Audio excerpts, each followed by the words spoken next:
किसने पढ़ी है? परिमेय संख्या ये बताओ, सबने पढ़ ली ना? अब परिमेय संख्या में से पहले कुछ संख्याएं पढ़ी होंगी, प्राकृतिक संख्याएं। पता है किसी को प्राकृतिक संख्याएं क्या होती हैं? बताओ, किसी को पता है प्राकृतिक संख्या क्या होती है? प्राकृतिक संख्याएं, पूर्ण संख्याएं।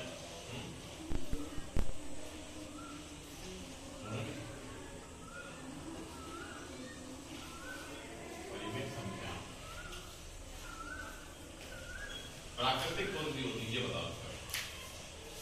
किसी को भी बताओ, कुछ भी बताओ प्राकृतिक संख्या के बारे में, कुछ भी।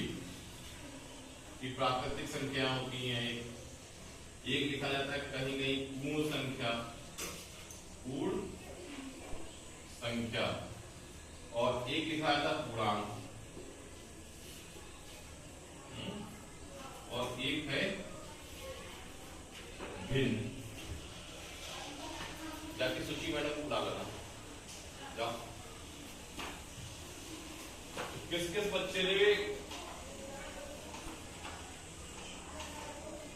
ये पढ़ा है प्राकृतिक संख्या के बारे में, पूर्ण संख्या के बारे में, पूर्णांक और भिन्न? प्राकृतिक संख्या कौन सी होती है? किसको ही बता दें, कुछ भी, किसी को कुछ भी बताओ। प्राकृतिक संख्या कौन सी होती है, कैसी दिखती है संख्या में? पूर्ण संख्या कौन सी हो जाती है? पूर्ण संख्या कौन सी होती है? पूर्णांक। पूर्णांक कौन से होते हैं? नहीं, भिन्न। अच्छा, 1 2 3 4 5 क्या है? वो मत बताओ, ये नहीं बता। 1 2 3 4 5 क्या है? ये प्राकृतिक संख्या है। कौन सी संख्या होती है? अच्छा, जब प्राकृतिक कहते क्यों है फिर ये बता दो। इतना लगा देता हूँ, जितनी आगे जाएंगे सब प्राकृतिक संख्या है। और पूर्ण संख्या क्या हो जाएगी? जीरो। इन्हीं संख्याओं में अगर जीरो को काउंट और कर दिया जाए, क्या कर दिया जाए? जीरो और ले लिया जाए तो कौन सी संख्या हो जाएगी? बढ़ेगी। ये कौन सी संख्या हुई? केवल जीरो और ले लिया हमने। अभी तक ये पूर्ण नहीं थी, प्राकृतिक तो थी, क्योंकि ये भी 1 2 3 4 गिनती में 9 तक का जो संख्या है वो प्राकृतिक, बाकी संख्या बनती रहती है। लेकिन जो जीरो उसके आगे और जब लगा देते हैं तब क्या हो जाती है? अपने आप के लिए पूर्ण हो जाती है। इसलिए इसका नाम भी रखा गया पूर्ण, इंग्लिश में होल नंबर कहते हैं। तो पूर्णांक क्या है? माइनस लगा दिया, ये पूर्णांक है। हाँ, पहले चैप्टर तो पूरा पढ़ा है ना सबने, और ये 6 में है, अगर 6 से आया है, और उससे पहले से भी है, 4 में भी है, 5 में भी थोड़ा सा है। तो पूर्णांक क्या है? चलो, जीरो तो ये हो गया, वहां 0 भी हो गया, 1 हो गया, 2 हो गया, 3 हो गया, यहां तक तो पूर्ण संख्या हो गई। ऐसी नंबर कौन से नंबर और जोड़े गए जिससे कि पूर्णांक बन गए? उल्टा कर गए। इधर लिखते हैं 1 2 3, इनके आगे माइनस लगा दो। बात समझ आई थोड़ी सी? कि पूर्णांक वह संख्या होती है जो पूर्ण संख्या हो, साथ साथ उनके ऋणात्मक मान भी सम्मिलित कर लिए जाते हैं। तो जब ऋणात्मक मान को भी संख्याओं को ले लिया जाता है तो कौन सी संख्या हो जाती है? वो पूर्णांक। क्या ये पॉसिबल है?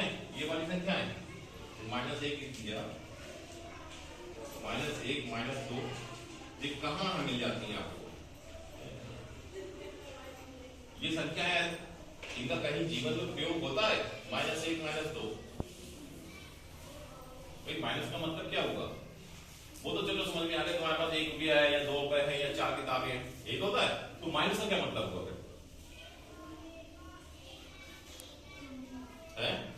हाँ बता भाई, माइनस का चलो ये मान लिया कि तुम्हारे जेब में कितने रुपए है, तुमने कहा 4 रुपए हैं, तो 4 तो चलो हमने उधर लिख दिया।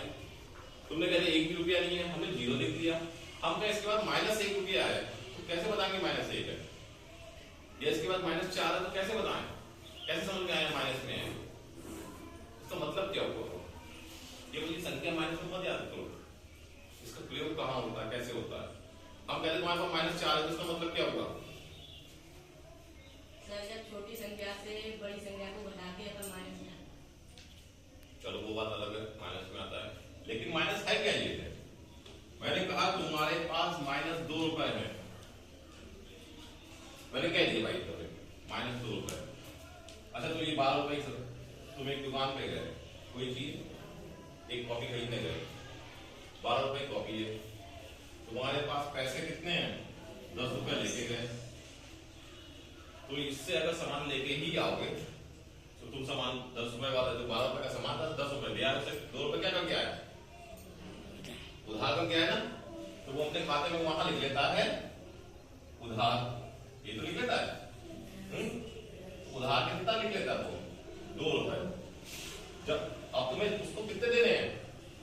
जब बाद में जाओ कभी कितने रुपए देने हैं? 2 रुपए देने हैं।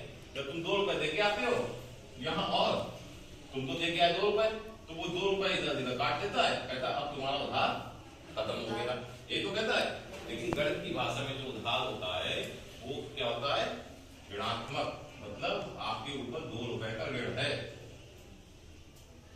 जो भी चीज उधार करी जाती है या बैंक की भाषा में की जाएगी तो गणित की भाषा में क्या होता है? वैसे तो हम उधार कह लेंगे जनरल भाषा में, लेकिन गणित की भाषा में उसे कैसे दिखाएंगे? ऋणात्मक चीज से, मतलब 2 रुपए आपके ऊपर कर्जा है, यहाँ 3 उससे कम है, मतलब कमी दिखा रहा है, किसी भी चीज की कमी को वो संख्या प्रदर्शित करी, उसमें 3 कम है। आपके पास -2 रुपए है, इसका मतलब आपके पास 2 रुपए और होंगे तब आपका उधार चुक जाएगा या कर्जे में आ जाएगा। तो भिन्न क्या है? आपने परिमेय संख्या पढ़ लिया, तो भिन्न और परिमेय संख्या में अंतर कहाँ है ये बता दो फिर।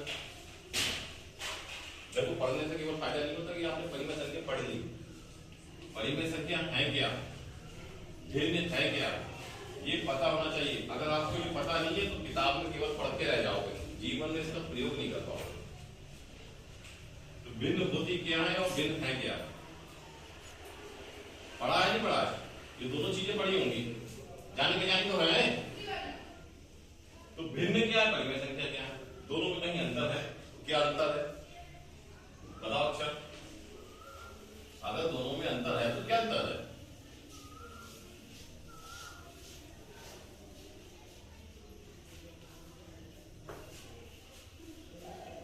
अब ये बताओ कौन सी भिन्न है कौन सी परिमेय संख्या है? ये अच्छा जितना बताओ तो अच्छा ऐसे बताओ।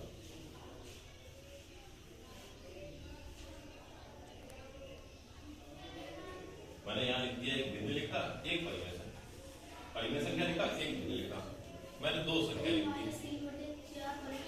-3/4, ये क्या कह दिया आपने? परिमेय। ये